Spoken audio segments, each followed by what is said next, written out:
চলে গেছে। তারপর আমি রনিকে নিয়ে ঢাকায় আসি। ঢাকায় একটা বাসা ভাড়া নিয়ে থাকলাম। তারপর রনিকে একটা কলেজে ভর্তি করে দিলাম।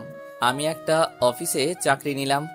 তারপর থেকে আমরা দুই ভাই সুন্দরভাবে জীবন যাপন করতে লাগলাম। আমি যে অফিসে কাজ করতাম সে অফিসে মারিয়াও আমার আগে থেকে কাজ করত। মারিয়ার সাথে কথা বলতে বলতে আমি তাকে ভালোবেসে ফেলেছি। তারপর একদিন তাকে বলে দিলাম, সেও রাজি হয়ে গেছে। সে বলল আমাকে নাকি যেদিন অফিসে দেখে সেদিন থেকে ভালোবেসে ফেলেছে। কিছুদিন যাওয়ার পর মারিয়া আমার কথা তার আব্বু আম্মুর কাছে বলে।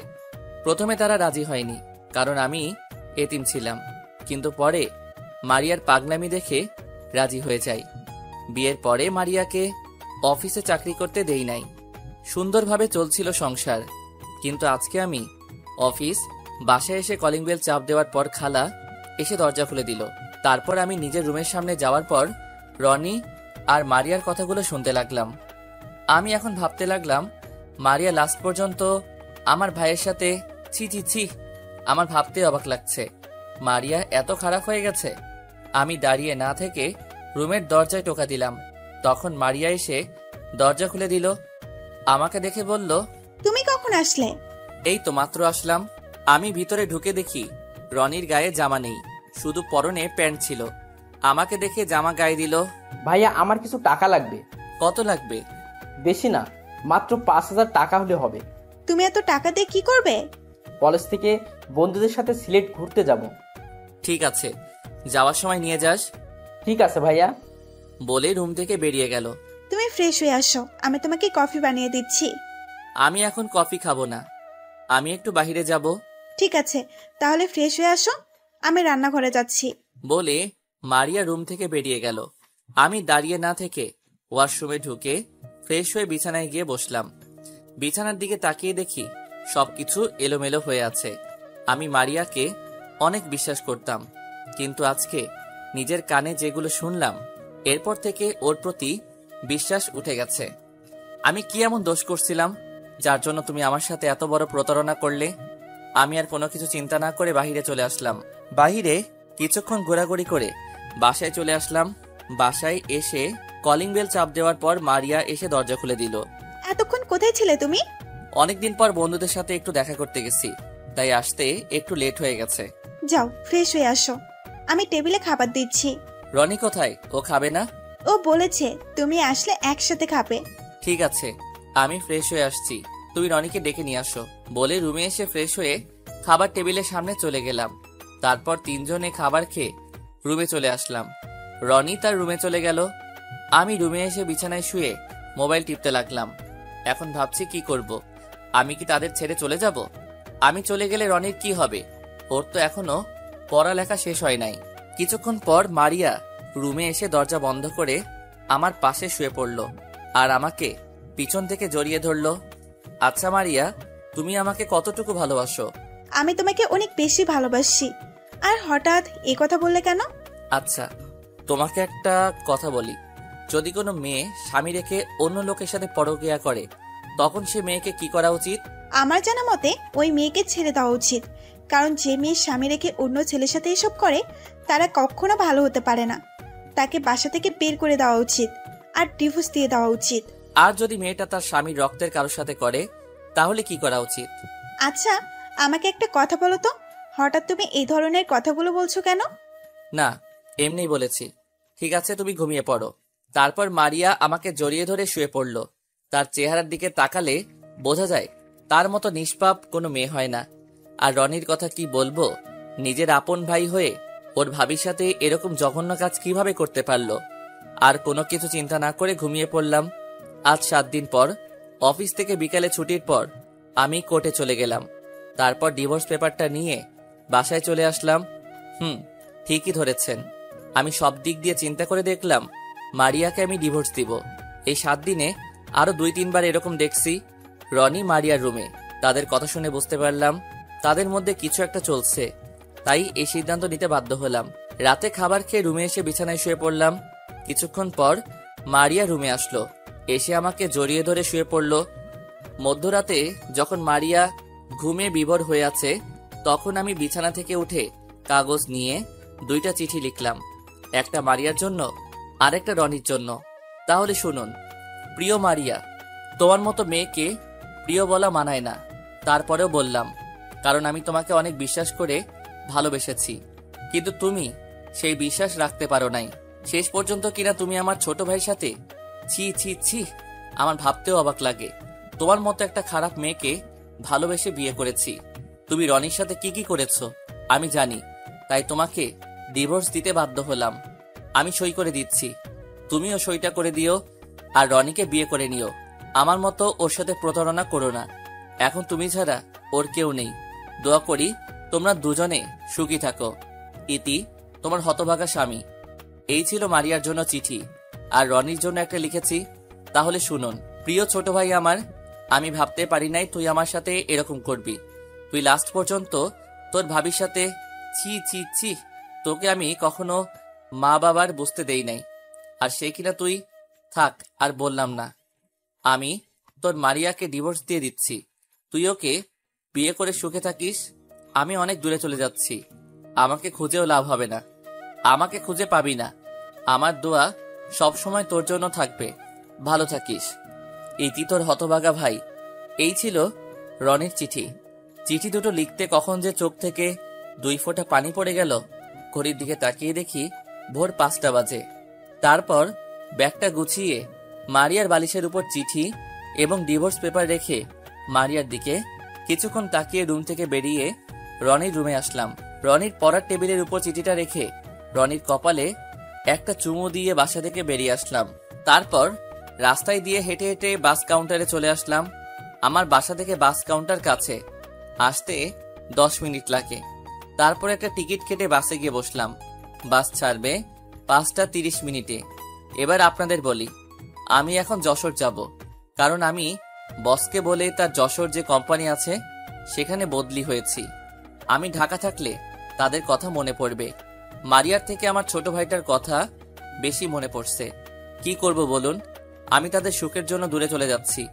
আমি চাই তারা আমাকে ছাড়া সুখী থাকুক। প্রায় 5 ঘন্টা পর যশোর এসে পৌঁছে গেলাম। অফিস থেকে বাস কাউন্টারে আমার জন্য গাড়ি পাঠিয়েছে। তারপর গাড়ি করে অফিস থেকে দেওয়া বাসায় পৌঁছে গেলাম। আজ 5 বছর পর এখন আমি অন্য একটা অফিসে কাজ করি। আগের অফিসে ব্যবসা খারাপ হওয়ার কারণে বস সবকিছু বিক্রি করে বাহিরে চলে যায়। এরপর আমি অন্য একটা অফিসে চাকরি করি। এই অফিসের বস ঢাকায় তার যে কোম্পানি আছে সেগুলো দেখাশোনা করে। আমি যশোরে তার এই অফিস দেখাশোনা করি, কারণ বস আমাকে আগে থেকে চিনে। ওনার সাথে ঢাকায় পরিচয়। এখানে বসের যে কাজ সেগুলো আমি করি। বলতে গেলে এই অফিসটা আমি চালাই। এখন আর মারিয়া এবং ছোট ভাই রনির কথা তেমন মনে পড়ে না, কারণ সারাদিন কাজে বিজি থাকি। শুধু রাতে ঘুমাতে গেলে একটু মনে পড়ে। গতকাল অফিসে একটা নতুন ম্যানেজার আসবে, কারণ আমার অফিসের ম্যানেজার 7 দিন আগে মারা যায়।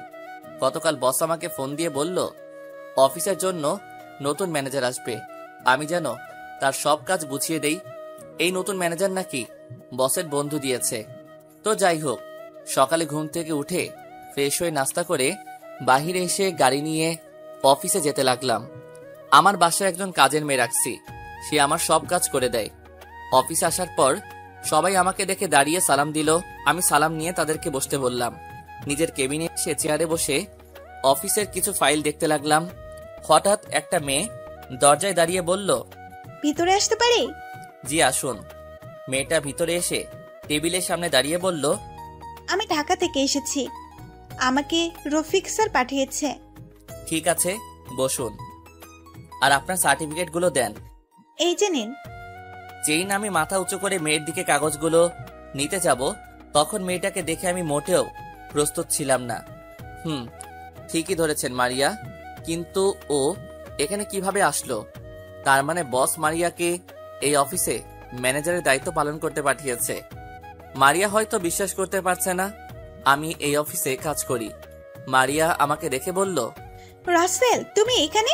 তোমাকে আমি কত জায়গায় খুঁজেছি, কিন্তু কোথাও পাইনি। হ্যালো, এটা অফিস, আর আপনি আমার নাম ধরে ডাকছেন কেন? এখানে আমি আপনার বস, সো স্যার বলে ডাকবেন।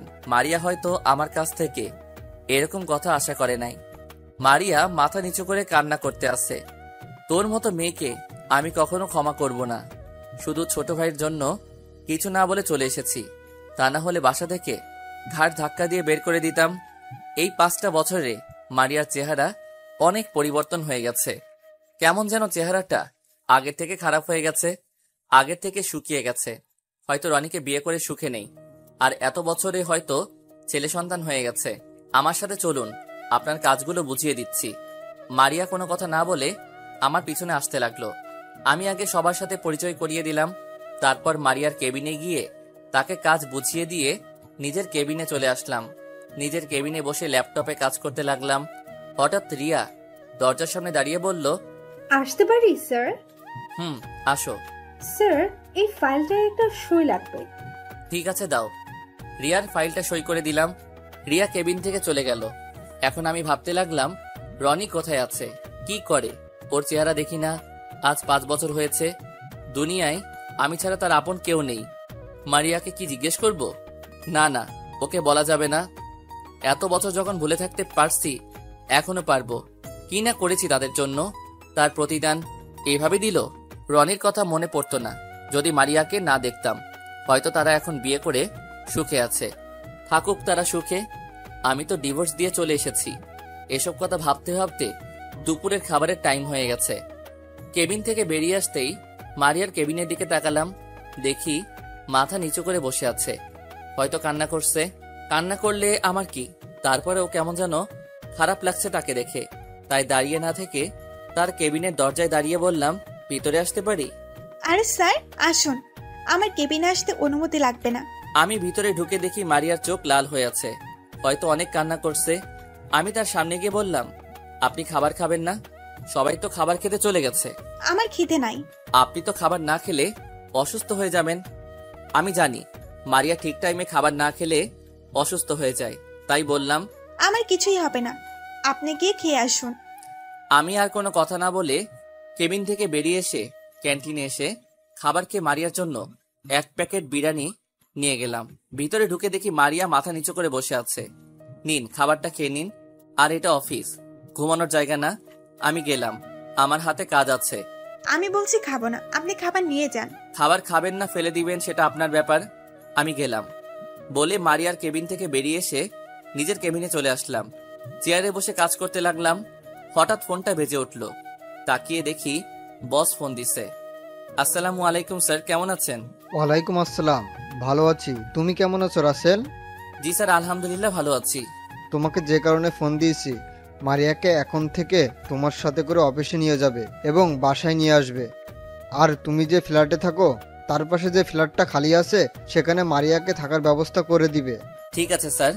শালা আর কাউকে পেলি না, যার জন্য 5 বছর দূরে চলে এসেছি, এখন তাকে সাথে করে অফিসে নিয়ে এবং বাসায় নিয়ে আসবো? ফোন কেটে কাজে মন দিলাম। বিকেলে অফিস ছুটি হওয়ার পর বাহিরে আসলাম। বাহিরে এসে দেখি মারিয়া দাঁড়িয়ে আছে। আমি গাড়ি বের করে তার সামনে গেলাম। গাড়িতে উঠুন। মারিয়া গাড়ির পিছনে উঠতে গেলে আমি তাকে বলি, আমাকে কি আপনার ড্রাইভার মনে হয়? কেন স্যার? তাহলে তুমি, সরি, আপনি গাড়ির পিছনে বসতে গেলেন কেন? সামনে এসে বসুন। মারিয়া কোনো কথা না বলে সামনের সিটে এসে বসলো। আমি মনে মনে বলি, তোর মতো মেয়েকে উচিত শিক্ষা না দিলে ভালো হবি না। তারপর আমি গাড়ি চালিয়ে বাসায় চলে আসলাম। মারিয়া গাড়ি থেকে নেমে দাঁড়িয়ে রইল। আমি গাড়িটা পার্কিং করে আসার পর তাকে বলি আমার সাথে আসার জন্য। মারিয়া আমার পিছনে পিছনে আসতে লাগলো। মারিয়া হয়তো ভাবছে লিফটে করে যাব, কিন্তু না, আমি তাকে হাঁটাতে হাঁটাতে আমার সাথে করে উপরে নিয়ে আসলাম। 3 তলায় আসার পর তার ফ্ল্যাটের চাবি ওর হাতে দিলাম। এটা আপনার রুম, আর পাশেরটা আমার। আর যদি কিছু লাগে আমাকে বলবেন।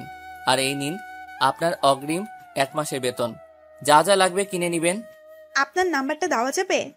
কেন, নাম্বার দিয়ে কি করবেন? না, যদি কিছু দরকার হয় তাহলে আপনাকে ফোন দিয়ে বলতাম। ঠিক আছে, নিন। তারপর নাম্বার দিয়ে আমি আমার রুমে ঢুকে গেলাম। তার রাতে খাবার খেতে যাওয়ার পর মারিয়ার কথা মনে পড়ল। ও হয়তো কিছু খায়নি, তাই কাজের মেয়ের হাতে ওর জন্য খাবার পাঠিয়ে দিলাম। কেন জানি মারিয়াকে দেখে অনেক মায়া লাগে। খাবার খেয়ে রুমে চলে আসলাম। রুমে এসে শুয়ে শুয়ে ভাবতে লাগলাম, কেন করেছিলে আমার সাথে এরকম? যদি এরকম না করতে তাহলে কত সুন্দর করে জীবনযাপন করতে। তোমার কোনো কিছুর কমতি রাখি নাই। তোমাকে ভালোবাসাটা আমার অপরাধ ছিল, তাহলে কেন করলে এমন? আমি তো কোনো দোষ করি নাই। তুমি জানো, এখনো রাতে শুতে গেলে তোমার কথা মনে পড়ে। ইচ্ছে করে তোমাকে গিয়ে জড়িয়ে ধরে বলি, আমি তোমাকে এখনো ভালোবাসি মারিয়া, কিন্তু সেটা বলার অধিকার তুমি রাখো নাই। দেখতে দেখতে 1 মাস চলে গেল।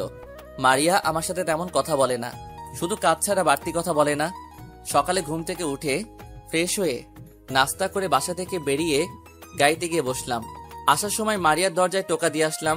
মাঝে মাঝে মনে হয় আমি যেন কিছু একটা ভুল করছি, আমি কারো সাথে অন্যায় করেছি।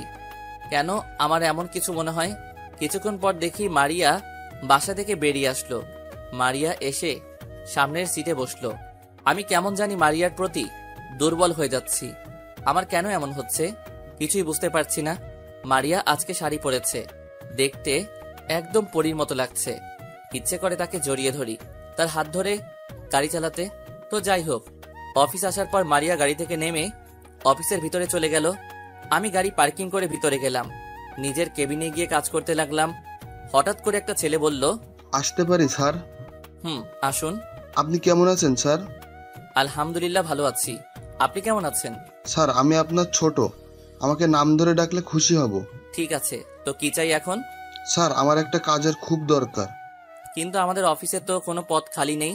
আমি একটা কথা বলে রাখি, আমি এখনো ছেলেটার দিকে তাকাইনি। আমি একটা ফাইলের কাজ করতে আসি। স্যার অনেক কষ্টে আছি, যদি চাকরিটা দিতেন অনেক উপকার হতো। আপনার পরিবারে কে কে আছে? পরিবারে সবাই আছে, শুধু একটা হারামি বন্ধু ছিল, শালা 5 বছর আগে হারিয়ে গেছে। আপনার সে বন্ধুর নাম কি? কোথায় থাকে? কি করে? আমি এবার এক চোখ কানা করে তার চেহারা দেখছি। তাকে দেখে আমি পুরো অবাক হয়ে গেলাম। এই শালা এখানে কিভাবে আসলো? ও আর কেউ নয়, আমার বন্ধু রাফি। ওর সাথে পরিচয় ঢাকায়। আমি আগে যে অফিসে চাকরি করতাম সেখান থেকে পরিচয়। রাফি আমার কথা শুনে চেয়ার থেকে উঠে এসে আমাকে মারতে শুরু করলো। আরে থাম থাম, এইভাবে মারলে তো মরে যাব। শালা তোকে আজকেই মেরে ফেলবো। এতদিন কোথায় ছিলি? তোর নাম্বার বন্ধ, তোর কোনো খোঁজ খবর নেই। কোথায় হারিয়ে গেলি? তোকে এসব পরে বলবো, আগে বল তুই এখানে কিভাবে? আর আমি যে এই অফিসে কাজ করি তুই জানলি কিভাবে? আমি যশোর অফিসে কাজের জন্য এসেছি, হঠাৎ তোকে দেখি তুই গাড়ি নিয়ে এই অফিসে ঢুকলি। তারপর দারোয়ানকে বলে ভিতরে আসি। ও খুব ভালো করেছিস। বল কি খাবি, চা না কফি? চা হলেই হবে। ঠিক আছে, আমি চাচাকে বলে দিচ্ছি। আমি ফোন দিয়ে পিয়ন চাচাকে বললাম 2টো চা দিয়ে আসতে। এবার তোর কথা বল, কি কারণে এখানে চলে আসলি? তাহলে শোন। তারপর রাফিকে সবকিছু খুলে বললাম। আমার মনে হয় তোর কোনো ভুল হচ্ছে। কেন বললি এই কথা? আমি নিজের কানে শুনেছি। একদিন রনিকে খালি গায়ে দেখেছি, শুধু পরনে প্যান্ট ছিল। সেদিন বিছানা পুরো এলোমেলো ছিল। তারপরও বলবি তারা কিছু করে নাই? তারপরেও বলবো তোর কোথাও ভুল হচ্ছে, কারণ তুই তাদের কথা শুনলি, বিছানা এলোমেলো দেখলি, রোয়ানিকে খালি গায়ে দেখলি, আবার বলছিস তার পরনে প্যান্ট ছিল। তাহলে কেমনে বিশ্বাস করি? তুই যদি নিজের চোখে দেখতি তাহলে বিশ্বাস করতাম। এখানে হয়তো তোর কোনো ভুল আছে। তুই যদি তাদের হাতে নাতে ধরতি তাহলে মানা যেত। তোর জিনিসটা ভালো করে যাচাই বাছাই করা দরকার ছিল। আর যেটা মনে হয়েছে সেটা বললাম, বাকি তোর বুঝ। তারপর রাফি আরো কিছুক্ষণ থেকে চলে গেল। আমি কিছুক্ষণ কাজ করে কেবিন থেকে বেরিয়ে মারিয়ার কেবিনের দিকে তাকালাম। ওর দিকে তাকিয়ে দেখি কার সাথে যেন ফোনে হেসে হেসে কথা বলছে, হয়তো রনির সাথে কথা বলছে। বিকেলে অফিস থেকে বাসায় যাওয়ার সময় মারিয়াকে জিজ্ঞেস করলাম, রনি এখন কি করে, কোথায় থাকে? কিছুদিন হয়েছে পড়ালেখা শেষ করেছে, এখন একটা অফিসে চাকরি করে। তার পড়ালেখার খরচ কিভাবে চলছে?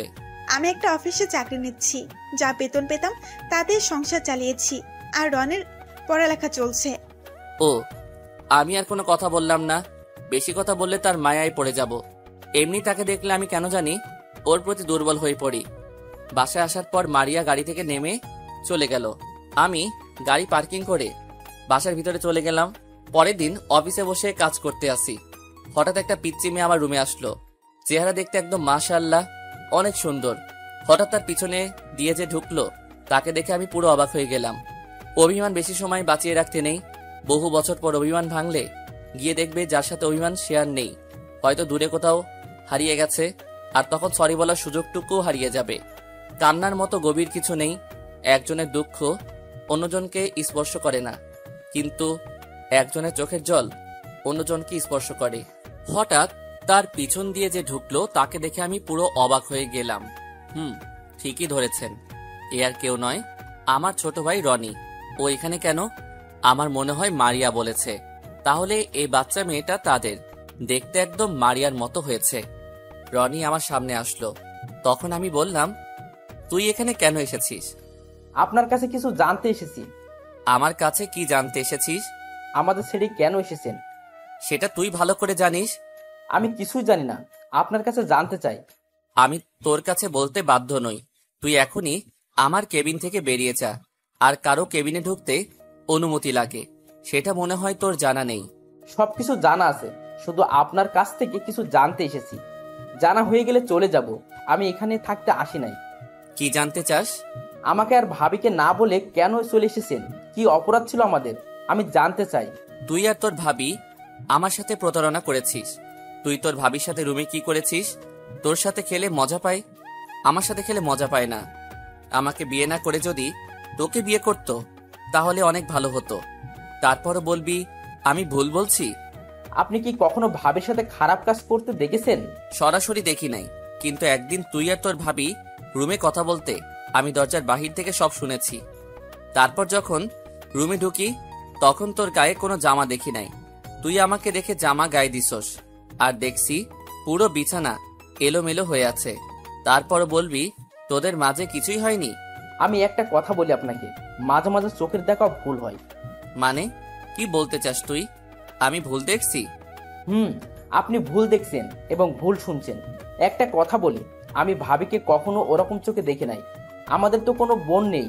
আমি ভাবিকে নিজের বড় বোনের চোখে দেখছি। আপনি কি করে ভাবলেন আমি ভাবির সাথে এরকম জঘন্য কাজ করতে যাব? তাহলে তুই বলতে চাস তোর ভাবির সাথে কিছুই হয়নি? আমার সাথে ভাবির কিছুই হয়নি। তাহলে যে আমি দরজার আড়াল থেকে যে কথাগুলো শুনেছি সেগুলো কি মিথ্যা? তোর শরীরে জামা ছিল না, তারপরে বলবি সব মিথ্যা?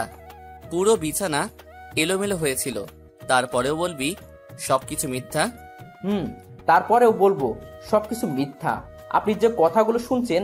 আচ্ছা একটা কথা বলেন, আপনি ভাবির সাথে কি খেলা খেলে হেরে যেতেন সব সময়? আমি তার সাথে লুডো খেলায় হেরে যেতাম। ঠিকই ধরেছেন। আমিও ভাবির সাথে ওই সময় লুডো খেলেছিলাম। আমি কড়ি মারার পর ভোটের বাইরে চলে যাই, তখন ভাবি কড়িটা হাতে নিয়ে নেয়। আমি শয়তানি করে তার থেকে কড়িটা নিতেছিলাম, তখন ভাবি বলে গড়িটা ছেড়ে দিতে, কিন্তু আমি ছাড়ি নাই। ভাবি আবার বলে আমি অনেক ফাজিল হয়ে গেছি। তাহলে যে তোর ভাবি তোকে বলল আমাকে বিয়ে না করে যদি তোকে বিয়ে করত তাহলে অনেক ভালো হতো। আর তোর শরীরে জামা ছিল না কেন? বিছানা এলোমেলো ছিল কেন? আমাকে বিয়ের কথা তো মজা করে বলেছে, আর আমার শার্টের বোতাম একটা খুলে পড়ে গেছে। ওই ভাবিকে বললাম বোতামটা লাগিয়ে দিতে, তারপর ভাবি বলল শার্টটা খুলে দিতে। আমি তাকে শার্টটা খুলে দিই, তারপর ভাবি বোতাম লাগিয়ে দেয়। আর বিছানা এলোমেলো হয়েছিল, কারণ লুডোর কড়িটা কাড়াকাড়ি করার সময় এলোমেলো হয়ে যায় বিছানা। তার মানে তোদের মাঝে কিছুই হয়নি। আমি খালি খালি সন্দেহ করে তোদেরকে ভুল বুঝলাম। আমার জিনিসটা ভালো করে যাচাই বাছাই করার দরকার ছিল। আমি না বুঝে এত বড় কাজ কিভাবে করলাম? একটা কথা বলি আপনাকে, ভাবি আপনাকে অনেক ভালোবাসে। আপনার চিঠিটা পড়ে ভাবি পুরো অবাক হয়ে যায়। তার থেকে আরো বড় অবাক হয় ডিভোর্স পেপার পেয়ে। তখন ভাবি আমার রুমে কান্না করতে আসে, আমার হাতে আপনার চিঠি আর ডিভোর্স পেপার দেয়। তখন আমি চিঠিটা পড়ে আমিও অবাক হয়ে যাই। হঠাৎ আমার টেবিলের ওপর একটা কাগজের উপর চোখ যায়। চিঠিটা হাতে নিয়ে পড়তে থাকি, পড়ে আমি নিচে বসে যাই। তারপর ভাবি আর আমি অনেক কান্না করি, আপনাকে অনেক খোঁজাখুঁজি করি, কিন্তু কোথাও পাইনি। 2 মাস পর ভাবি একটা অফিসে চাকরি নেয়, আর আমার পড়ালেখার খরচ চালাই। ভাবির কষ্ট দেখে আমিও কয়টা টিউশনি করাই। আস্তে আস্তে ভাবির প্রমোশন হয়। তারপর থেকে সব টিউশনি ছেড়ে দিই। অনেক কষ্টে পড়ালেখা শেষ করে এখন একটা অফিসে চাকরি করি। আল্লাহ দিলে বেতন মোটামুটি ভালো। আমার মুখ দিয়ে আর কোনো কথা বের হচ্ছে না, শুধু চোখ দিয়ে অশ্রু ঝরে পড়ছে। আজ নিজের ভুলের কারণে এত কিছু হয়েছে। মারিয়া কি এখন আমাকে ক্ষমা করবে? তার তো কোনো দোষ নেই, সব দোষ আমার। তোর সাথে এই মেয়েটা কে? এ হচ্ছে তোমার মেয়ে রাইসা। তুমি বাসা থেকে চলে আসার 2 মাসের মাথায় হঠাৎ ভাবি মাথা ঘুরে পড়ে যায়। তখন ভাবিকে হাসপাতালে নিয়ে যায়। ডাক্তার বলল ভাবি নাকি মা হতে চলেছেন। তখন অনেক খুশি হয়েছি, কিন্তু তোমার কথা মনে পড়তেই মনটা খারাপ হয়ে গেল। আমি আর কোনো কথা না বলে রাইসাকে কোলে নিয়ে পুরো মুখে চুমু দিতে লাগলাম। তারপর রাইসাকে কোল থেকে নামিয়ে দিয়ে রনির কাছে গেলাম। যখনই রনির পা ধরতে যাব, তখন রনি আমাকে ধরে ফেলে।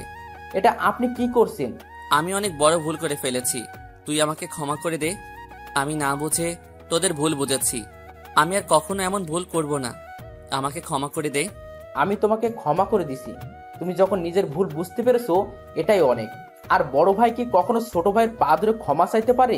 তোমাকে ফিরে পেয়েছি, এটাই অনেক। এখন মারিয়া কি আমাকে ক্ষমা করবে আমি যে ভুল করেছি? শোনো ভাইয়া, ভাবে এই 5টি বছর অনেক কষ্টে কাটিয়েছে, শুধু তোমার অপেক্ষা এখনো পড়ে আছে। তুমি ভাবির কাছে ক্ষমা চেয়ে নাও, দেখবে ভাবি তোমাকে ক্ষমা করে দিবে। ঠিক আছে, আমি এখনই যাচ্ছি। ঠিক আছে, তাহলে আমি চলে যাই। আগামীকাল অফিস আছে, একদিনের ছুটি নিয়ে এসেছি।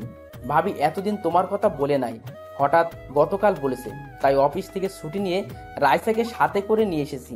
আমি চলে যাই, ভাবি তোমাকে ক্ষমা করে দিলে ঢাকায় চলে এসো। তুই তো কিছুই খেলি না। আজকে এমনি খুশিতে সব খিদে চলে গেছে, তুমি ভাবিকে আপন করে নিয়ে আসো, তখন তো একসাথে খাবো। আর কোনো কথা না বলে রনি কেবিন থেকে বেরিয়ে গেল। আমি রাইসাকে কোলে নিয়ে কপালে চুমু দিয়ে মারিয়ার কেবিনে গেলাম। কেবিনে ঢুকে দেখি মারিয়া কার সাথে যেন মোবাইলে হেসে হেসে কথা বলছে। আমাকে ঢুকতে দেখে ফোন কেটে দিল, আর আমার কোলে রাইসাকে দেখে চেয়ার থেকে উঠে এসে আমার কোল থেকে নিয়ে গেল। আমি সাথে সাথে মারিয়ার পা জড়িয়ে ধরে বলতে লাগলাম, মারিয়া, তুমি আমাকে ক্ষমা করে দাও। আমি বুঝতে পারি নাই, আমি না দেখে তোমার সাথে অনেক বড় অন্যায় করেছি। প্লিজ তুমি আমাকে ক্ষমা করে দাও। আমি কথা দিচ্ছি আর কখনো এমন করব না। তুমি আমাকে আরেকটি সুযোগ দাও, আমি তোমাকে ছেড়ে কখনো যাব না। স্যার, এটা আপনি কি করছেন? আমার মতো খারাপ মেয়ে হয় না। আমি একটা প্রতারক, ধোঁকাবাজ, যে নিজের দেবরের সাথে খারাপ কাজ করতে পারি। সে মেয়ের কাছে কেন ক্ষমা চাইছেন? আমি বুঝতে পারি নাই, আমার দরকার ছিল আগে জিনিসটা যাচাই বাছাই করার, কিন্তু আমি কিছুই না করে তোমাদেরকে সন্দেহ করছি। প্লিজ এবারের মতো মাফ করে দাও। আপনি জানেন, এই মনে শুধু আপনার জন্য ঘর সাজিয়েছি, আপনাকে অনেক ভালোবেসেছি, কিন্তু তার ফল আপনি কি দিলেন? আমাকে ডিভোর্স দিলেন। আপনি জানেন, যখন বলেছিলেন আমি রনের সাথে খারাপ কাজ করেছি, তখন মনে হয়েছে আমার মাথায় যেন আকাশ। এক ফোঁটা চোখের পানি ঝরার চেয়ে এক ফোঁটা রক্ত ঝরা অনেক ভালো, কারণ এক ফোঁটা রক্ত বের হতে হালকা ব্যথা লাগে, আর এক ফোঁটা চোখের জল পুরো হৃদয় ছিঁড়ে বের হয়। আমরা কি আবার আগের মতো করে শুরু করতে পারি না?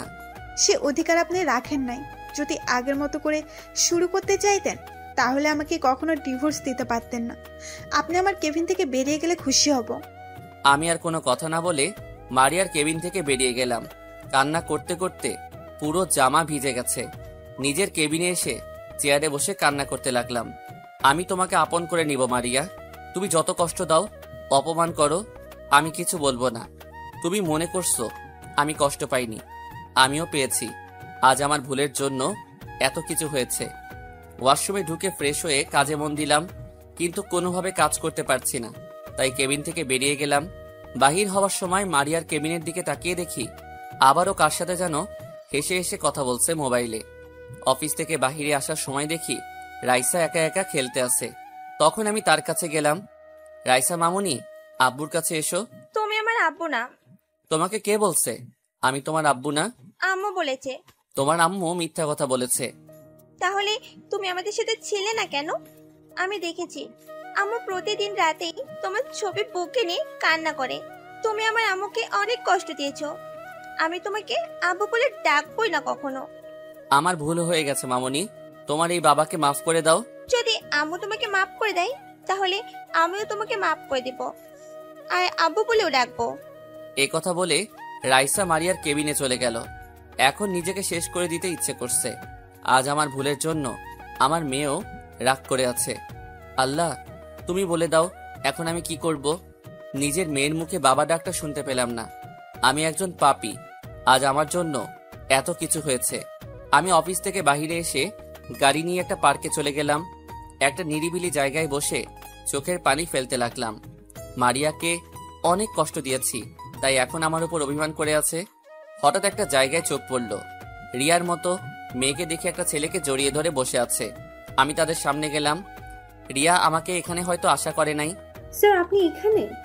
এমনি আসলাম, অফিসে ভালো লাগছে না, তাই পার্কে আসলাম। তা তুমি আজকে অফিসে যাও নাই কেন?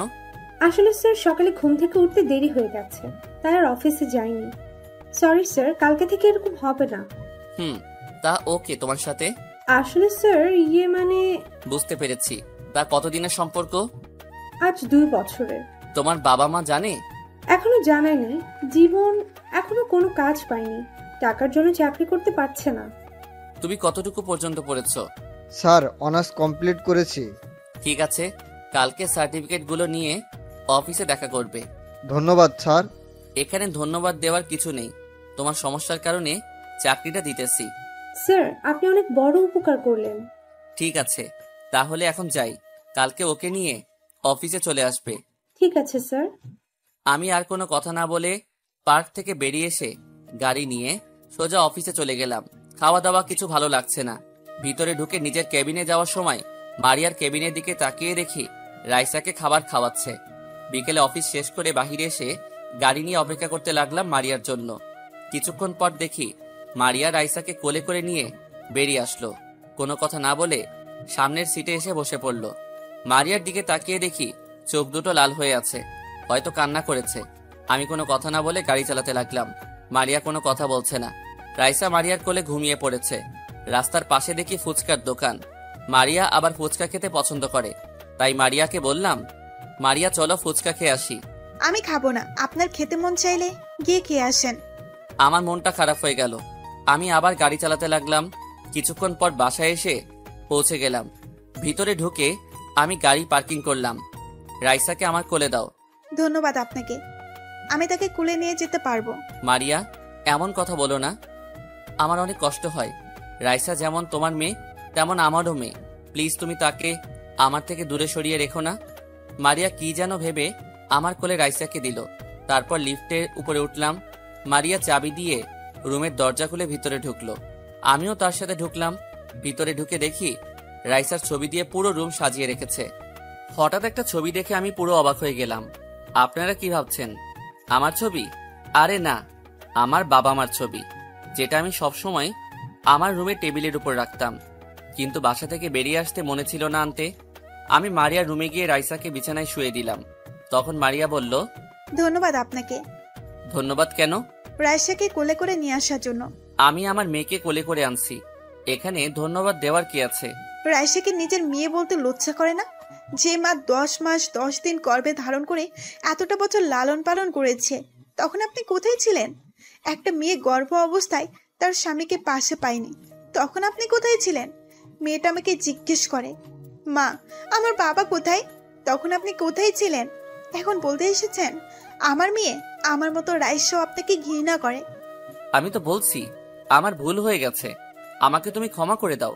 আমাকে তুমি যে শাস্তি দিবে দাও, তবুও আমার মেয়ের থেকে দূরে সরিয়ে রেখো না।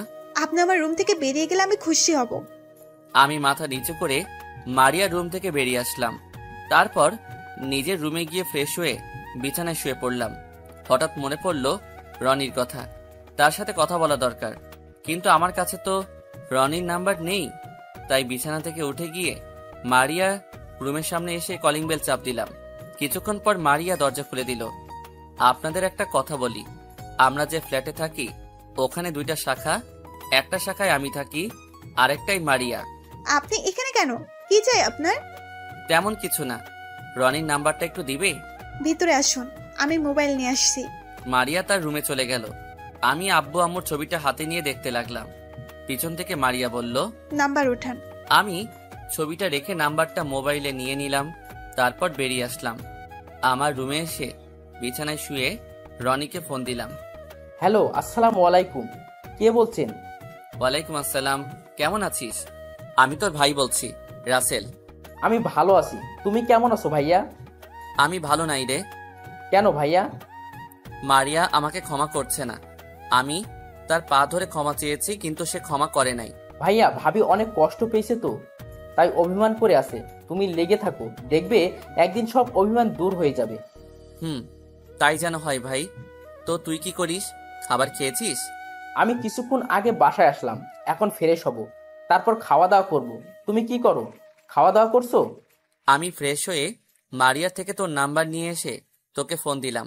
আরো কিছুক্ষণ পর খাবো। ও আচ্ছা রনি, মারিয়াকে কি কোনো ছেলের সাথে কথা বলতে দেখেছিস? হঠাৎ এই কথা বলছো কেন ভাইয়া? মারিয়াকে দেখি মাঝে মাঝে কার সাথে যেন হেসে হেসে কথা বলে, তাই বললাম আর কি। আমি তো তেমন কারোর সাথে কথা বলতে দেখি নাই। আর তোমাকে একটা কথা বলি, ভাবি কখনো সন্দেহ করো না। আমি জানি ভাবি অনেক ভালো একটা মেয়ে। তাহলে সে কার সাথে এমন কথা বলে? সেটা বলতে পারবো না, হয়তো তার মা বাবা, আর না হয় বান্ধবীর সাথে। আচ্ছা ঠিক আছে, ভালো থাকিস, নিজের শরীরে যত্ন নিস। আর তোর বাসার খাবার বানিয়ে দেয় কে? তুই একা একা কিভাবে খাবার খাস? আমার একটা কাজের মেয়ে বাসায় রেখেছি, সে সব কাজ করে দেয়। ও, তারপর ফোন কেটে দিয়ে বিছানা থেকে উঠে গিয়ে খাবার খেয়ে রুমে এসে ঘুমিয়ে গেলাম। পরের দিন সকালে ঘুম থেকে উঠে ফ্রেশ হয়ে নাস্তা করে রেডি হয়ে বাইরে চলে আসলাম। আমি গাড়ি বের করে মারিয়ার জন্য অপেক্ষা করতে লাগলাম। কিছুক্ষণ পর মারিয়া বেরিয়ে আসলো, সাথে রাইসাকে নিয়ে আসলো। মারিয়া আজকে একটা নীল রঙের শাড়ি পরেছে, দেখতে অনেক সুন্দর লাগছে। মারিয়া গাড়িতে এসে বসলো। আমি রাইসাকে বললাম, কেমন আছো রাইসা মামুনি? আমি ভালো আছি, আপনি কেমন আছেন? আমি ভালো নেই মামুনি, তুমি আমাকে একটাবার বাবা বলে ডাকো। কখনো না, আমার বাবা নেই, মাই আমার কাছে সবকিছু। আমি তোমাকে ঘৃণা করি। মারিয়া অন্যদিকে তাকিয়ে আছে, সে কোনো কথা বলল না। নিজের চোখ দিয়ে 2 ফোঁটা পানি পড়ে গেল। চোখের পানি মুছে গাড়ি চালাতে লাগলাম। কিছুক্ষণ পর অফিসে পৌঁছে গেলাম। মারিয়া আর রাইসা গাড়ি থেকে নেমে ভিতরে চলে গেল। আমি গাড়ি পার্কিং করে অফিসের ভিতরে চলে গেলাম। নিজের কেবিনে গিয়ে চেয়ারে বসে কাজ করতে লাগলাম। অনেক কাজ জমে গেছে। কিছুক্ষণ পর দেখি রিয়া দরজায় দাঁড়িয়ে বলল, আসতে পারি স্যার? আসো। আমি তাকিয়ে দেখি রিয়ার সাথে জীবন এসেছে। বসো, আর তোমার সার্টিফিকেটগুলো দাও। এই নিন। আমি জীবনের সার্টিফিকেটগুলো দেখলাম। সার্টিফিকেটগুলো দেখে বুঝলাম জীবন অনেক মেধাবী ছাত্র ছিল। তোমার সার্টিফিকেট দেখে বুঝলাম তুমি অনেক মেধাবী ছাত্র ছিলে। তুমি যদি চাও আজকে থেকে অফিসে জয়েন করতে পারো। রিয়ার পাশেই তোমার কেবিন। অনেক বড় উপকার করলেন আপনি স্যার, আপনার এই ঋণ কখনো শোধ করতে পারবো না। ঋণ শোধ করতে হবে না, ঠিক মতো কাজ করবে, নিজের অফিস মনে করবে। আর তোমার বেতন এখন বর্তমানে 25,000 টাকা। কাজ দেখে পরে বাড়িয়ে দেওয়া হবে। ঠিক আছে স্যার, আর আমি আজকে থেকে জয়েন করতে চাই। ঠিক আছে রিয়া, তুমি জীবনকে তোমার পাশের কেবিনে নিয়ে যাও আর তার কাজ বুঝিয়ে দাও। ঠিক আছে স্যার, তুমি আসো আমার সাথে। জীবন আর রিয়া কেবিন থেকে বেরিয়ে গেল। আমি আবার কাজ করতে লাগলাম। এইভাবে দেখতে দেখতে 1 মাস চলে গেল। আমি অনেকভাবে মারিয়ার কাছে ক্ষমা চেয়েছি, কিন্তু মারিয়া আমাকে ক্ষমা করে নাই। আগে তো মোটামুটি কথা বলতো আমার সাথে, কিন্তু এখন কাজ ছাড়া তেমন কথা বলে না। আর মাঝে মাঝে একটা ছেলেকে দেখি তার কেবিনে আসতে যেতে। আমি কিছু বললে আমার কথার কোনো উত্তর দেয় না। আমি তার সাথে কথা না বলতে পারলে অনেক কষ্ট হয়। কেন জানি মারিয়াকে আমি হারিয়ে ফেলবো মনে হয়। না, এটা হতে দিব না। আমি মারিয়াকে হারাতে পারবো না। আমি ওকে ছাড়া বাঁচতে পারবো না। আমার জীবনে মারিয়াকে আবার চাই। রাইসা আমার সাথে টুকটাক কথা বলে, কিন্তু এখনো আব্বু বলে ডাকে নাই। পরের দিন সকালে ঘুম থেকে উঠে ফ্রেশ হয়ে নাস্তা করে রেডি হয়ে নিচে এসে গাড়ি বের করে বসে আছি। কিছুক্ষণ পর মারিয়া রাইসাকে নিয়ে বেরিয়ে আসলো। এই মেয়েটা কি আমাকে পাগল করে দিবে? আজকেও মারিয়াকে অনেক সুন্দর লাগছে, কিন্তু অবাক করার বিষয় হলো মারিয়া আজকে গাড়িতে উঠছে না, বাহিরে দাঁড়িয়ে আছে। তখন আমি বললাম, কি ব্যাপার, তুমি দাঁড়িয়ে আছো কেন? গাড়িতে ওঠো। আপনি চলে যান, আকাশ আমাকে অফিসে দিয়ে আসবে। এই আকাশ ছেলেটা কে? আমি ওকে ভালোবাসি। আরো 1 মাস পর আমাদের বিয়ে। আপনাকে দাওয়াত দিব, কিন্তু এখনো বিয়ের কার্ড বানানো হয়নি। কার্ড বানানো হলে পেয়ে যাবেন। আমি বিশ্বাস করি না, তুমি কাউকে ভালোবাসতে পারো না। আমি তোমাকে কারো হতে দিব না, তুমি শুধু আমার। কোন অধিকারে জোর করছেন আপনি? ভালোবাসার অধিকারে। প্লিজ মারিয়া, তুমি এমনটা করো না। আমি বাঁচবো না তোমায় ছাড়া। আমি আপনার কোনো কথা শুনতে চাই না। আকাশ ছেলেটা অনেক ভালো। তার বাবা বাইরে গেছে অফিসের কাজের জন্য, আসতে কিছুদিন লেট হবে। উনি আসলে বিয়ে হবে। প্লিজ মারিয়া, আমার একটা ভুলের জন্য তুমি আমাকে ছেড়ে চলে যাবে? আপনি এখন আসতে পারেন, আকাশ কিছুদিনের মধ্যে চলে আসবে। বলতে না বলতেই হাজির হয়ে গেছে আকাশ। আকাশ গাড়ি নিয়ে এসেছে, দেখে মনে হচ্ছে অনেক বড় লোক, আর চেহারা অনেক সুন্দর। মারিয়া রাইসাকে নিয়ে সামনের সিটে গিয়ে বসলো। তারপর তারা গাড়ি চালিয়ে চলে গেল। আমি আর কোনো কিছু না ভেবে তাদের পিছনে যেতে লাগলাম। কিছুটা দূরে যাওয়ার পর দেখি আকাশ গাড়ি থামিয়ে একটা দোকান থেকে 2টা আইসক্রিম আর কিছু চকলেট নিয়ে গাড়িতে উঠে চলে গেল। আজ পর্যন্ত আমি কিছু খাওয়াতে পারি নাই আমার মেয়েকে। নিজের একটা ভুলের কারণে আজ এত কিছু হয়েছে। না, আমি পারবো না। অনেকবার ক্ষমা চেয়েছি, আর না, তার পা পর্যন্ত ধরেছি অনেকবার, তারপরও ক্ষমা করে নাই। যদি আমাকে সত্যিকারের ভালোবাসতো তাহলে ক্ষমা করে দিত। এখন থেকে আমিও তাকে দেখিয়ে দেখিয়ে মেয়েদের সাথে কথা বলবো। আরে ভাই, অভিনয় করব। দেখবো মারিয়া কোনো কিছু করে নাকি। আমি আর কোনো কথা চিন্তা না করে চোখের পানি মুছে গাড়ি নিয়ে অফিসে চলে গেলাম। গাড়ি পার্কিং করে ভিতরে গিয়ে নিজের কেবিনে চলে গেলাম। আসার সময় দেখলাম মারিয়া আকাশের সাথে হেসে হেসে কথা বলছে কেবিনে। আপনারা হয়তো বলবেন কিভাবে দেখছি, আসলে মারিয়ার কেবিনে গ্লাস ফিটিং করা। আমি চেয়ারে বসে রিয়াকে ফোন দিয়ে বললাম জীবনকে সাথে করে নিয়ে আমার কেবিনে আসতে। কিছুক্ষণ পর দুজনেই আমার কেবিনে চলে আসলো অনুমতি নিয়ে। তোমরা দুজনে বসো। স্যার কেন ডেকেছেন? তোমাদের একটা সত্যি কথা বলবো আজকে। কি সত্যি কথা স্যার? অফিসের ম্যানেজারকে তোমরা চিনো? না স্যার, শুধু এটা জানি ম্যানেজার ম্যাম আপনার পাশের ফ্ল্যাটে থাকে। এর থেকে বেশি কিছু জানি না। ও আর কেউ নয়, আমার বউ। একটা ভুল বোঝাবুঝির কারণে তাকে আমি ডিভোর্স দেই। মানে কি হয়েছিল আপনাদের মাঝে? তাহলে শুনো, তারপর সবকিছু খুলে বললাম। স্যার একটা কথা বলি, আপনার জিনিসটা আগে যাচাই বাছাই করার দরকার ছিল, তাহলে এত কিছু হতো না। তুমি ঠিকই বলেছ। এখন আমি ওর কাছে অনেকভাবে ক্ষমা চেয়েছি, কিন্তু সে আমাকে পাত্তা দিচ্ছে না। তাই এখন তোমাদেরকে ডেকে আনলাম। কেন স্যার? আমার সাথে রিয়াকে অভিনয় করতে হবে। মারিয়া যেন বুঝে আমরা দুজন দুজনকে ভালোবাসি। জীবন, তোমার কোনো অসুবিধা হবে? এ কারণে রিয়ার সাথে তোমাকে আসতে বললাম। স্যার, এটা আপনি কি বলছেন? আমার কোনো সমস্যা হবে না। যদি রিয়ার অভিনয়ে ম্যামকে ফিরে পান তাহলে আমি খুশি হব। ঠিক আছে। আর রিয়া, তোমার কোনো সমস্যা আছে? থাকলে বলতে পারো। না স্যার, আমার কোনো সমস্যা নেই। আমি দোয়া করি আল্লাহ যেন মারিয়া ম্যামকে আপনার কাছে ফিরিয়ে দেন। ঠিক আছে, তাহলে জীবন তুমি গিয়ে কাজ করো, আমি রিয়াকে সবকিছু বুঝিয়ে দিচ্ছি। ঠিক আছে স্যার। জীবন কেবিন থেকে বেরিয়ে গেল। আমি রিয়াকে সবকিছু বুঝিয়ে দিলাম কেমনে কি করতে হবে। তারপর আমি মারিয়াকে ফোন দিয়ে আমার কেবিনে আসতে বললাম। কিছুক্ষণ পর মারিয়া আসলো। আসতে পারি স্যার? ও মিস মারিয়া, আসুন। মারিয়া হয়তো আমার কথাই অবাক হচ্ছে তাকে মিস বলাতে। আমাকে কেন আসতে বললেন স্যার? অফিসের সবার বেতন ঠিকভাবে বুঝিয়ে দিচ্ছেন তো? ঠিকভাবে? জি স্যার। তাহলে আজকের মধ্যে এই 5টি ফাইল রেডি করে দিবেন। না দিতে পারলে বেতন থেকে টাকা কেটে রাখা হবে। কিন্তু স্যার, এই ফাইলের কাজ তো আমার না, আমাকে দিচ্ছেন কেন? কেন, কোনো সমস্যা? বয়ফ্রেন্ডের সাথে তো ভালো গল্প করতে পারেন, এগুলো পারবেন না কেন? আপনাকে কি বসে থাকার জন্য চাকরি দিছে? আমি কোনো কথা শুনতে চাই না। এই নাও তোমার কফি। ও তুমি? তোমার হাতের কফি না খেলে আমি আবার কাজ করতে পারি না। এই কারণে তো প্রতিদিন তোমাকে নিজের হাতে কফি বানিয়ে খাওয়ায়। আপনি এখনো দাঁড়িয়ে আছেন কেন? যান, গিয়ে ফাইলগুলো রেডি করে দেন। মারিয়া কোনো কথা না বলে ফাইলগুলো হাতে নিয়ে কেবিন থেকে বেরিয়ে গেল। চেহারা কেমন যেন হয়ে গেছে, হয়তো আমার এমন ব্যবহার আশা করে নাই। রিয়া, এবার তুমি গিয়ে কাজটা করো, যখন ফোন দিব তখন চলে আসবে। ঠিক আছে স্যার। আর ম্যামের চেহারা দেখে বুঝলাম অনেক কষ্ট পেয়েছে। ওটা কোনো সমস্যা না, পরে ভালোবাসা দিয়ে পুষিয়ে দিব। রিয়া রুম থেকে বেরিয়ে গেল। আমি জীবনকে ফোন দিয়ে বললাম, মারিয়ার কেবিন থেকে আকাশ ছেলেটা কি বের হয়েছে? তখন সে বলল বের হয়ে গেছে। যাক, তাহলে ওষুধে কাজ হয়েছে। আমি বসে বসে কাজ করতে লাগলাম। হঠাৎ মোবাইলটা বেজে উঠল। তাকিয়ে দেখি রনি ফোন দিচ্ছে। কেমন আছিস রনি? ভালো আছি ভাইয়া, তুমি কেমন আছো? আমিও ভালো আছি। তা কোথায় তুই? আমি অফিসে আছি, হাতে তেমন কাজ নেই, তাই তোমাকে ফোন দিলাম। ও, তো নাস্তা করেছিস? করেছি, তুমি করছো ভাইয়া? করেছি। আচ্ছা রনি, মারিয়া কি তোকে কিছু বলেছে? কেন ভাইয়া? মারিয়া নাকি আকাশ নামে একটা ছেলেকে ভালোবাসে, আবার তারা নাকি বিয়ে করবে। এই ব্যাপারে তুই কিছু জানিস? আমি তো কিছুই জানি না, আমার সাথে তো ভাবি এ ব্যাপারে কথা বলে নাই। ঠিক আছে, তুই তোর অফিসের বস থেকে কিছুদিনের জন্য ছুটি নিয়ে এখানে আয়। আর আকাশ ছেলেটাকে তার সবকিছু বাহির করতে হবে। আর তুই যে এখানে আসবি তোর ভাবি যেন না জানে। এখানে এসে একটা হোটেলে উঠবি। ঠিক আছে ভাইয়া, আমি আজকে ছুটি নিয়ে কালকে সকালে রওনা দিব। ঠিক আছে, ভালো থাকিস, পরে কথা হবে। ফোনটা কেটে আবার কাজে মন দিলাম। কাজ করতে করতে দুপুরের লাঞ্চের টাইম হয়ে গেছে, তাই কেবিন থেকে বেরিয়ে আসতে মারিয়াকে দেখি এখনো বসে বসে কাজ করতে আছে। চেহারা কেমন শুকিয়ে গেছে। রাইসা চেয়ারে বসে মারিয়ার মোবাইল টিপতে আছে। কেমন যেন খারাপ লাগছে মারিয়ার চেহারার দিকে তাকিয়ে। তোমার কাছে অনেকবার ক্ষমা চেয়েছি, তারপরও তুমি ক্ষমা করো নাই, তাই বাধ্য হয়ে এরকম করেছি। তুমি অন্য ছেলের সাথে কথা বললে আমার অনেক খারাপ লাগে। তুমি জানো না আমি তোমাকে অনেক ভালোবাসি। আর কোনো কিছু চিন্তা না, ক্যান্টিনে এসে খাবারকে 2 প্যাকেট বিরিয়ানি নিয়ে আসলাম।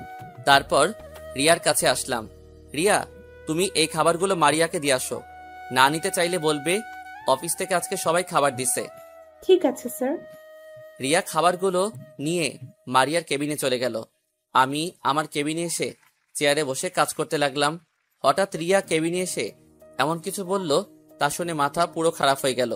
স্মৃতিশক্তিটা হারিয়ে গেলে ভালো হতো, পুরনো সব স্মৃতি ভুলে যেতে পারতাম। যাকে মন থেকে অনেকটা আপন ভাবা হয়, তার অবহেলা সহ্য করা সত্যি খুব কষ্টকর হয়। রিয়া খাবারগুলো নিয়ে মারিয়ার কেবিনে চলে গেল। আমি আমার কেবিনে এসে চেয়ারে বসে কাজ করতে লাগলাম। হঠাৎ রিয়া কেবিনে এসে এমন কিছু বলল, তা শুনে মাথা পুরো খারাপ হয়ে গেল। স্যার, আপনি আমার হাতে কেন খাবার দিচ্ছেন? আপনি নিজে দিয়ে আসেন না কেন? কি হয়েছে? আর তোমার গাল লাল হয়ে আছে কেন? আমি ম্যামকে খাবারগুলো দিতে ম্যাম বলল খাবে না, কিন্তু আমি একটু জোর করাতে আমার গালে একটা থাপ্পড় মেরে দিল। সরি রিয়া, আমার জন্য মারিয়া তোমাকে থাপ্পড় মারছে। আমি যদি তোমাকে খাবারগুলো নিয়ে না পাঠাতাম তাহলে এমন কিছু হতো না। প্লিজ তুমি রাগ করো না, আমি ব্যাপারটা দেখছি। প্লিজ স্যার, আপনি ম্যামকে কিছু করবেন না। হয়তো সকালে কাহিনী নিয়ে আমার উপর রেগেছিল, তাই হয়তো এমন করেছে। তুমি বলছো তাই কিছু বললাম না, তা না হলে আজকে ওকে দেখিয়ে দিতাম। ঠিক আছে স্যার, আমি তাহলে যাই, হাতে কিছু কাজ বাকি রয়ে গেছে। ঠিক আছে যাও। রিয়া কেবিন থেকে বেরিয়ে গেল। আমি বসে কাজ করতে লাগলাম। বিকেলে অফিস ছুটির পর সবাই বাহির হয়ে গেছে, কিন্তু মারিয়া এখনো বসে বসে কাজ করতে আছে। আমার মেয়েটার চেহারা কেমন যেন শুকিয়ে গেছে। আমার ভুলের জন্য মেয়েটাও আমার কথা বলে না। আমি কিছু দিলে খায় না, কিন্তু বাহিরের একটা ছেলে দিলে খায়। আমি আজ পর্যন্ত নিজের হাতে রাইসাকে কিছু খাওয়াতে পারি নাই। অন্য লোকের হাতে খাবার খাওয়াই, মানুষ তাকে আদর করে খাবার দিলে খায়। তাই আমি অন্য লোকের হাতে খাবার দিয়ে বললাম আমার কথা যেন বলে। আমি মারিয়াকে ফোন দিয়ে আমার কেবিনে আসতে বললাম। কিছুক্ষণ পর মারিয়া কেবিনে আসলো। মিস মারিয়া, ফাইলগুলো কোথায়? অফিস তো অনেকক্ষণ আগে শেষ হয়েছে, সবাই চলে গেছে। ফাইলগুলো দেন। স্যার, আমার শরীরটা কেমন খারাপ লাগছে, আর আজকে মাত্র 2টা রেডি করছি। আমি কথা দিচ্ছি কালকে বাকি 3টা রেডি করে দিব। মারিয়ার চেহারার দিকে তাকিয়ে দেখি চোখ মুখ লাল হয়ে আছে, আর চেহারা কেমন শুকিয়ে গেছে। মনে হয় সকাল থেকে কিছু খাইনি। তার কথা শুনে মায়া লাগলো, তাই আর কিছু বললাম না। ঠিক আছে, কালকে যেন ফাইলগুলো রেডি পাই। জি স্যার। তা আপনার বয়ফ্রেন্ড আসবে নিতে, নাকি আমার সাথে যাবেন? ও, এখন বয়ফ্রেন্ড বলে কি হবে? কিছুদিন পর তো বিয়ে হবে। যখন বিয়ে হবে তখন দেখা যাবে, আর আমি আজকে আপনার সাথে যাব। ঠিক আছে, আপনি বাহিরে অপেক্ষা করুন, আমি আসতেছি। মারিয়া কোনো কথা না বলে চলে গেল। আমি একটা কাজ করে অফিস থেকে বেরিয়ে আসলাম। কি কাজ করলাম কিছুক্ষণ পর বুঝতে পারবেন। বাহিরে এসে দেখি মারিয়া রাইসাকে কোলে নিয়ে দাঁড়িয়ে আছে। আমি গাড়ি নিয়ে তাদের সামনে গেলাম। মারিয়া কোনো কথা না বলে সামনের সিটে বসে পড়ল। রাইসা মারিয়ার কোলে ঘুমিয়ে গেছে। হঠাৎ ফোনটা বেজে উঠল। হাতে নিয়ে দেখি রিয়া ফোন দিছে। হয়তো বুঝতে পারছেন কি কাজ করে এসেছি। আমি রিয়াকে ফোন দিয়ে বললাম 5 মিনিট পর যেন আমাকে ফোন দেয়। বলো রিয়া। বাসায় গেছো নাকি এখন অফিসে আছো? না রিয়া, মাত্র বাসায় যেতেছি। তুমি কি করো? অফিস থেকে এসে ফ্রেশ হয়ে বারান্দায় বসে কফি খাচ্ছি আর তোমার সাথে কথা বলছি। আমার আর তোমার কথা তোমার আব্বু আম্মুর কাছে বলেছো? বলেছি, তারা বলেছে তোমাকে আসার জন্য। ঠিক আছে, আমি কালকে যাব অফিস শেষ করে। এতক্ষণ মারিয়া চুপ করে আমার আর রিয়ার কথা শুনছে। হয়তো বুঝতে পারছে আমি রিয়াকে ভালোবাসি, তাই বাহিরের দিকে তাকিয়ে চোখের পানি ফেলাচ্ছে। আরো কিছু কথা বলে ফোনটা রেখে দিলাম। বাসায় আসার পর মারিয়া রাইসাকে কোলে নিয়ে যাওয়ার সময় আমি বললাম রাইসাকে আমার কোলে দাও। আমি নিতে পারবো, কারোর সাহায্য দরকার নেই বলে চলে গেল। আমি আর দাঁড়িয়ে না থেকে উপরে চলে আসলাম। তাহলে ঔষধে কাজ করতে আসে। রুমে এসে ফ্রেশ হয়ে খাওয়া দাওয়া করে ঘুমিয়ে গেলাম। হঠাৎ সকালবেলা ফোনের শব্দে ঘুমটা ভেঙে গেল। মোবাইল হাতে নিয়ে দেখি রনি ফোন দিছে। বল রনি। ভাইয়া, তুমি কি এখনো ঘুমিয়ে আসো? ঘুমের থেকে ওঠো। আর আমি গতকাল রাতে রওনা দিছি। এখন আমি তোমার বাসা থেকে কিছুটা দূরে দাঁড়িয়ে আছি। তুই আমাকে ফোন দিলি না কেন? তোমাকে ফোন দিছি অনেক, কিন্তু তুমি ফোন ধরো নাই। সরি রে, মোবাইলটা বালিশের নিচে ছিল। রাতে শোয়ার সময় বাহির করছি, কিন্তু চালাই নাই। আচ্ছা বাদ দাও, তুমি রেডি হয়ে বেরিয়ে আসো। আর আমি দেখতে আসি তোমার বাসার সামনে একটা গাড়ি দাঁড়িয়ে আছে। ওইটা কি আকাশের গাড়ি? আমি বিছানা থেকে উঠে বাহিরে তাকিয়ে দেখি আকাশ গাড়ি নিয়ে অপেক্ষা করতে আছে। এটাই আকাশের গাড়ি। ওকে, তুমি চিন্তা করো না, আমি আজকের ভিতরে সবকিছু বের করব। ঠিক আছে, আর তুই চেহারা ঢেকে রাখিস যাতে তোকে চিনতে না পারে। ওটা তোমাকে বলতে হবে না, আচ্ছা, ভাবি রাইসাকে নিয়ে বেরিয়ে এসেছে, আমি এখন তাদের গাড়ি প্রো করব, তারপর তোমাকে জানাবো। রাখি। ফোন কেটে দেওয়ার পর আমি বিছানা থেকে উঠে ফ্রেশ হয়ে নাস্তা করে বাইরে এসে গাড়ি নিয়ে অফিসে চলে গেলাম। গাড়ি পার্কিং করে ভিতরে গেলাম।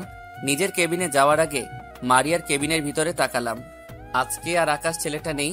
আমি নিজের কেবিনে চলে আসলাম। চেয়ারে বসে কাজ করতে লাগলাম। কাজ করতে করতে দুপুরে লাঞ্চের টাইম হয়ে গেছে। তারপর কেবিন থেকে বেরিয়ে আসতে মারিয়ার কেবিনের দিকে তাকিয়ে দেখি মারিয়া রাইসাকে নিয়ে খাবার খাচ্ছে। আজকে মারিয়াকে দেখে কেমন যেন খুশি খুশি লাগছে। আমার অনেক ভালো লাগছে। মারিয়া মনমরা হয়ে থাকলে আমার কাছে অনেক খারাপ লাগে। আমি চাই মারিয়া সবসময় হাসি খুশি থাকুক। ক্যান্টিনে এসে খাবার খেয়ে নিজের কেবিনে চলে আসলাম। বসে বসে কাজ করতে লাগলাম। হঠাৎ দরজায় দাঁড়িয়ে রনি বলল, ভিতরে আসতে পারি স্যার? আরে রনি, তুই ভিতরে আয়। সব খবর নিয়ে এসেছি আকাশের। আগে কাউকে দিয়ে আমার জন্য খাবার নিয়ে আসো। দুপুরে খাবার এখনো খাইনি। আকাশের পিছনে দৌড়াতে দৌড়াতে খাবার খাওয়া হয়নি। কি বলছিস তুই? আগে বলবি না? তুই গিয়ে ফ্রেশ হয়ে আয়, আমি পিয়ন চাচাকে দিয়ে খাবার নিয়ে আসছি। রনি ওয়াশরুমে ঢুকে ফ্রেশ হয়ে আসলো, আর আমি পিয়ন চাচাকে ফোন দিয়ে বললাম ক্যান্টিন থেকে 1 প্যাকেট বিরিয়ানি নিয়ে আসতে। কিছুক্ষণ পর চাচা খাবার নিয়ে আসলো। রনি খাওয়া শুরু করলো। খাওয়া দাওয়া শেষ করে রনি বলল, মারিয়া কি কিছু বলেছে? ও কি বলবে? রাসেল ভাইকে কষ্ট দিতে গিয়ে নিজেই কষ্ট পাচ্ছে। কারণ রাসেল ভাই একটা মেয়ের সাথে হেসে হেসে কথা বলে, আর দেখে মারিয়া আরো কষ্ট পায়। রাসেল ভাইয়া তো মাত্র 1 মাস কষ্ট সহ্য করতে পারে নাই, আর মারিয়া যে 5টা বছর অনেক কষ্টে কাটিয়েছে শুধু ওনাকে ফিরে পাওয়ার জন্য। মারিয়ার চোখে পানি দেখলে নিজের থেকে অনেক খারাপ লাগে। মেয়েটা অনেক কষ্ট পেয়েছে। দোয়া করি মারিয়া যেন তাড়াতাড়ি রাসেলকে আপন করে নিতে পারে। রাসেল তো মনে করেছে মারিয়া তোমাকে ভালোবাসে, কিন্তু সে এটা জানে না মারিয়া তাকে কষ্ট দেওয়ার জন্য তোমার সাথে অভিনয় করছে। তুমি ঠিক বলছো বিধি। রাসেল হয়তো জানে না আমি মারিয়ার বান্ধবীর বয়ফ্রেন্ড, মানে তোমার বয়ফ্রেন্ড। ঠিকই বলেছো। এই ছিল তাদের মধ্যে কথা। তার মানে মারিয়া আমাকে কষ্ট দেওয়ার জন্য আকাশের সাথে অভিনয় করে যাচ্ছে। অফিসে বসে কথা বলছে, ফোনে তার সাথে হেসে হেসে কথা বলছে। আমি তো মারিয়ার কাছে অনেকবার ক্ষমা চেয়েছি, তার পা পর্যন্ত ধরেছি। ভাবি তোমাকে বোঝাতে চাইছে কষ্ট জিনিসটা কেমন। ভাবি তো 5টি বছর কষ্ট পেয়ে এসেছে। ওর সব কষ্ট এখন থেকে আমি মাথা পেতে নিব। ঠিক আছে, আমি ভাবির কাছে গেলাম। রাইসাকে দেখি না, অনেক দিন হয়েছে। ঠিক আছে, যা। রনি কেবিন থেকে বেরিয়ে গেল। আমি কাজে মন দিলাম। আর ওইদিকে রনি মারিয়ার কেবিনের দরজায় দাঁড়িয়ে বলল, আসতে পারি ম্যাম? আরে রনি, তুমি ভেতরে আসো। রনি ভিতরে ঢুকে রাইসাকে কোলে নিয়ে বলল, আমার চাচ্চুটা কেমন আছে? তুমি অনেক পচা চাচ্চু, আমাকে তুমি দেখতে আসো না, তোমার সাথে কথা বলবো না। চাচ্চু অফিসে অনেক কাজ, তাই আসতে পারি না। প্লিজ তুমি রাগ করো না। এই দেখো তোমার জন্য কতগুলো চকলেট এনেছি। সত্যি চাচ্চু? চাচ্চু। তা হঠাৎ করে আসলে যে? আমাকে তো বলনি তুমি আসবে। সারপ্রাইজ দিব বলে বলি নাই, আর রাইসাকে দেখতে ইচ্ছা করছিল তাই আসলাম। তা তোমার অফিসের কাজ কেমন চলছে? অনেক ভালো। আচ্ছা ভাবি, একটা কথা শুনেছি, কথাটা কি সত্য নাকি? কি কথা শুনেছ? ভাইয়ার কাছে শুনলাম তুমি নাকি আকাশ নামে একটা ছেলেকে ভালোবাসো, আরো 1 মাস পর নাকি বিয়ে করবে তাকে। মারিয়া রনির কথা শুনে হাসতে লাগলো। তখন রনি আবার বলল, ভাবি তুমি হাসছো যে? তোমার কথা শুনে না হেসে পারলাম না। মানে বুঝলাম না। তাহলে শোনো, আমি রাসেলকে কষ্ট দেওয়ার জন্য এই কথা বলেছি। আকাশ হলো আমার বান্ধবী দিদির বয়ফ্রেন্ড। আমি তাদের সাথে কথা বলে এরকম প্ল্যান করি। তুমি ভাবলে কি করে রাসেলকে ছাড়া আমি অন্য কাউকে ভালোবাসবো? রাসেল আমার এখনো পুরো হৃদয় জুড়ে আছে। আমি তাকে কখনোই ভুলতে পারবো না। ভাইয়া তো সত্যি মনে করেছে, তাই আমাকে ঢাকা থেকে ফোন করে নিয়ে আসলো, আর আকাশকে তার সব খবর বাহির করতে। সকাল থেকে দুপুর পর্যন্ত আকাশের পিছনে যেতে সবকিছু জানতে পারলাম, তাই তোমার কাছে আবার শুনতে চাইলাম।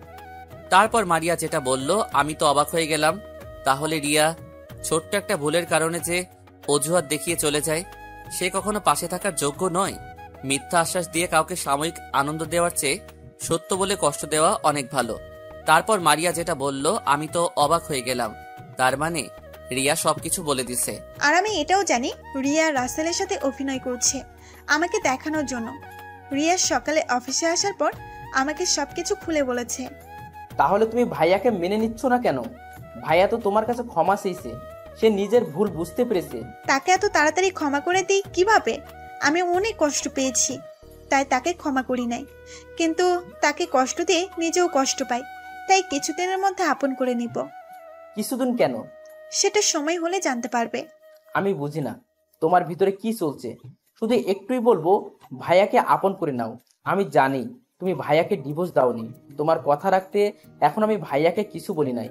তুমি কি করে ভাবলে আমি রাসেলকে ডিভোর্স দিব? আমি ওকে আমার জীবনের চেয়েও অনেক ভালোবাসি। ঠিক আছে, তাহলে আমি চলে যাই, দরকার হলে ফোন দিও। আম্মু একটা কথা বলি, রাগ করবে না তো? না আম্মু, বলো কি কথা বলবে? আমি আব্বুর কাছে যাই। আমার মুখে আব্বু ডাক শোনার জন্য আব্বু অনেক কষ্ট করছে, কিন্তু আমি বলি নাই। প্লিজ আম্মু, আব্বুর জন্য আমার অনেক খারাপ লাগে। মারিয়া মেয়ের কথা শুনে কান্না করে দিল। মাত্র বছরের মেয়ের এমন কথা শুনে মারিয়া আর মানা করতে পারে নাই। ঠিক আছে মা, তুমি তোমার আপুর কাছে যাও। রাইসা আর 1 মিনিট দেরি করলো না, সাথে সাথে দৌড়ে আমার রুমে চলে আসলো। রনি মারিয়ার থেকে বিদায় নিয়ে চলে গেছে। হঠাৎ আমি রাইসাকে আমার কেবিনে দেখে অবাক হয়ে গেলাম। রাইসা কখনো আমার কেবিনে নিজে থেকে আসে নাই। রাইসা এসে আমাকে জড়িয়ে ধরলো। আব্বু, আমাকে তুমি ক্ষমা করে দাও। আমি জানি তুমি অনেক কষ্ট পেয়েছো। আমি আর তোমার থেকে দূরে থাকবো না, আমি সব সময় তোমার সাথেই থাকবো। আমি রাইসাকে জড়িয়ে ধরে পুরো মুখে চুমু দিতে লাগলাম। নিজের চোখ দিয়ে 2 ফোঁটা পানি পড়ে গেল। এটা কষ্টের পানি না, খুশির পানি। আমার মেয়ে আমাকে আব্বু বলে ডেকেছে। এভাবে আরো কিছুদিন চলে গেল। এখন মারিয়া আমার সাথে অফিসে আসে এবং বাসায় যায়, কিন্তু কারণ ছাড়া কোনো কথা বলে না। রাইসা এখন আমার কাছে থাকে অফিসে, এটাতে মারিয়া কিছু বলে না। মাঝে মাঝে দেখি মারিয়া আমার আর রাইসার দুষ্টুমি দেখে মুচকি মুচকি হাসে। এখন দেখি মারিয়া সব সময় হাসি খুশি থাকে অফিসে। একদিন অফিসে বসে কাজ করতে আসছি, হঠাৎ মারিয়া আমার কেবিনের সামনে এসে বলল, ভিতরে আসতে পারি স্যার? তোমার আসতে অনুমতি লাগবে না, ভিতরে আসো। তা কি করে হয়? আপনি বর্তমানে অফিসের বস, নিয়ম তো মেনে চলতে হবে। সবার জন্য নিয়ম থাকলেও তোমার জন্য নেই, তুমি যেন সময় আসতে পারো। যাক ও কথা, যে জন্য এসেছি। এই নিন কার্ড, কালকে আমার বাসায় আপনার দাওয়াত। কিসের দাওয়াত? আমার বিয়ের দাওয়াত। মারিয়ার মুখে বিয়ের কথা শুনে মনটা খারাপ হয়ে গেল। তখন মারিয়া বলল, আপনি কালকে চলে আসবেন, রাতে কাজে ডেকে বিয়ে হবে। মারিয়া, আমাকে কি আবার আপন করে নেওয়া যায় না? আমি তো নিজের ভুল বুঝতে পেরেছি, তোমার পা পর্যন্ত ধরেছি। আমি গেলাম, আমার হাতে কাজ আছে। আর একটা কথা, কালকে যদি অফিসটা বন্ধ দিতেন তাহলে অনেক ভালো হতো, সবাইকে দাওয়াত দিতে পারতাম। ঠিক আছে, তুমি সবাইকে বলে দিও। মারিয়া আর কোনো কথা না বলে কেবিন থেকে বেরিয়ে গেল। কথাটা বলতে অনেক কষ্ট হয়েছে। মারিয়া যদি কালকে বিয়ে করে তাহলে আমিও এই দুনিয়া ছেড়ে চলে যাব। রাইসা এতক্ষণ আমার কোলে ছিল। আপু, তুমি কান্না করছো কেন? তুমি কান্না করো না, তুমি কান্না করলে আমার অনেক খারাপ লাগে। তোমার আম্মু আমাকে ছেড়ে অন্য কাউকে বিয়ে করবে, আমি কান্না না করে পারি আম্মু? তুমি কান্না করো না, দেখবে সবকিছু ঠিক হয়ে যাবে। কি ঠিক হবে আম্মু? তোমার আম্মু তো বলেছে কালকে বিয়ে করবে। বিয়ে করবে বলেছে, কিন্তু এখনো তো করে নাই। কালকে আগে আসুক, তারপর দেখা যাবে। দেখি কি হয়। বিকেলে অফিসের কাজ শেষ করে গাড়ি নিয়ে আমি আর রাইসা বসে আছি। কিছুক্ষণ পর দেখি মারিয়া বেরিয়ে আসলো। দেখে মনে হচ্ছে অনেক খুশি, কিন্তু আমার বুকটা ফেটে যাচ্ছে। মারিয়া আমাকে ছেড়ে অন্য ছেলেকে বিয়ে করবে। আপনাদের একটা কথা বলতে ভুলে গেছি, মারিয়া আমাকে যে কার্ডটা দিছে আমি ওটা এখনো খুলে দেখি নাই, কারণ মারিয়ার কথা শুনে দুনিয়া অন্ধকার হয়ে গেছে। মারিয়া সামনের সিটে এসে বসলো। রাইসা আমার কোলে বসে আছে। আমি গাড়ি চালাতে লাগলাম। মারিয়াকে বলতে ইচ্ছে করছে, প্লিজ মারিয়া, তুমি বিয়েটা করো না। আমি তোমাকে অনেক ভালোবাসি, আমি তোমাকে ছাড়া বাঁচতে পারবো না। কিন্তু মারিয়া আমার কথা শুনবে না। মারিয়া কাকে বিয়ে করছে, ছেলেটা কে তা আমি জানি না। কিছুক্ষণ পর বাসায় এসে পৌঁছে গেলাম। মারিয়া রাইসাকে আমার কোল থেকে নিয়ে চলে গেল। আমি গাড়ি পার্কিং করে নিজের রুমে চলে আসলাম। রুমে এসে বিছানায় শুয়ে চোখের পানি ফেলতে লাগলাম। হঠাৎ রনির কথা মনে হলো, তাই রনিকে ফোন দিলাম। কিন্তু অবাক করার বিষয় হলো রনির মোবাইল বন্ধ। বিপদের সময় রনির মোবাইলও বন্ধ। কোনো রকম রাতটা না খেয়ে পার করলাম। সকালে ঘুম থেকে উঠে ফ্রেশ হয়ে বাহিরে চলে আসলাম। সারাদিন বাহিরে কাটিয়ে বাসায় আসলাম। বাসার সামনে আসার পর দেখি পুরো বাসাটা সাজিয়ে রেখেছে। আমি ভিতরে ঢুকে নিজের রুমে চলে আসলাম। রুমে এসে বিছানায় শুয়ে পড়লাম। সারাদিন কিছু খাইনি। হঠাৎ দরজায় কে যেন ধাক্কাতে লাগলো। আমি ভিতর থেকে বললাম, কে? আব্বু, আমি রাইসা, দরজা খুলো। রাইসার কথা শুনে বিছানা থেকে উঠে দরজা খুলে দিলাম। রাইসার দিকে তাকিয়ে দেখি তাকে অনেক সুন্দর করে সাজিয়ে দিচ্ছে। আব্বু, তুমি এখনো রেডি হও নাই? কিছুক্ষণ পরেই অনুষ্ঠান শুরু হয়ে যাবে, সবাই চলে এসেছে। আমার ভালো লাগছে না আম্মু, তুমি যাও। তোমার জন্য একটা সারপ্রাইজ আছে, তাড়াতাড়ি রেডি হয়ে আসো। কি সারপ্রাইজ আম্মু? আগে তুমি রেডি হয়ে আসো। কান্না করতে করতে পুরো মুখটা ফুলিয়ে ফেলেছে। কি করব বলো আম্মু? তোমার আম্মু আমাকে ছেড়ে অন্য ছেলেকে বিয়ে করতেছে। আমি নিজের চোখে তোমার আম্মুর বিয়ে কিভাবে দেখব? আগে তুমি রেডি হয়ে আসো, আমি তোমার জন্য অপেক্ষা করতেছি। কালকে থেকে তো অনেক কষ্টে চোখের পানি ঝরছে, আজকে খুশিতে ঝরবে। যাও, তাড়াতাড়ি রেডি হয়ে আসো। আমি রাইসার কথা শুনে ভাবনায় পড়ে গেলাম। খুশিতে চোখের পানি ঝরবে মানে? যদি মারিয়া অন্য ছেলেকে বিয়ে করে তাহলে আমি নিজেকে শেষ করে দিব। তারপর ওয়াশরুমে গিয়ে ফ্রেশ হয়ে রেডি হয়ে রাইসার সাথে মারিয়ার বাসায় গেলাম। ভিতরে ঢুকে দেখি অফিসে সবাই এসেছে। আমাকে দেখে সবাই সালাম দিল। হঠাৎ একজনকে দেখে অবাক হয়ে গেলাম। রনি এখানে, তাকে ফোন দিলাম কিন্তু ফোন বন্ধ ছিল। ও আসবে আমাকে তো বললো না। রনিকে দেখে মনে হচ্ছে অনেক খুশি, কিন্তু আমার বুকটা ফেটে যাচ্ছে। রনি আমাকে দেখে সামনে আসলো। ভাইয়া, তোমার আসতে এত দেরি কেন? আগে বল, তোর মোবাইল বন্ধ কেন? ভাবি বলেছে মোবাইল বন্ধ করে রাখতে। কেন? সেটা কিছুক্ষণ পর বুঝতে পারবে।